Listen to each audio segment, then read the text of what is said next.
அனுமதியின்றி கட்டடங்களை கட்டியுள்ள ஈஷா யோகக்கலை நிறுவனம் மீது சட்டப்படி நடவடிக்கை எடுக்கப்படும் என மாவட்ட ஆட்சியர் அர்ச்சனா பட்நாயக் தெரிவித்துள்ளார்.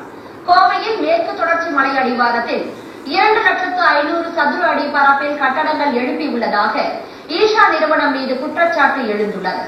வனப்பகுதிக்குள் ஒரு செங்கலை கூட கட்டுமானம் செய்ய முடியாது என்ற கெடுபிடி இருக்கும்போது அங்கு மேலும் 2 லட்சத்திற்கும் மேற்பட்ட பரப்பில் அந்த நிறுவனம் கட்டடங்களை எழுப்பி வருவதாக அப்பகுதி மக்கள் கூறியுள்ளனர்.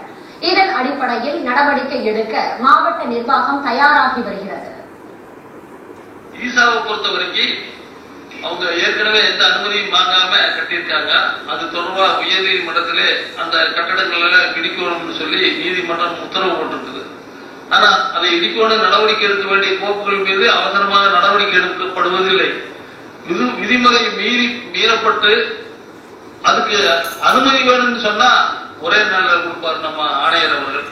விதிமீறி வேகண்டோ ஈசா இந்த மாதிரியான தொடர்ந்து வன ஆக்கிரமிப்புகள் நடந்திருக்கு. அதுக்கு மேலே என்ன மாதிரி நடவடிக்கை எடுத்தீங்க?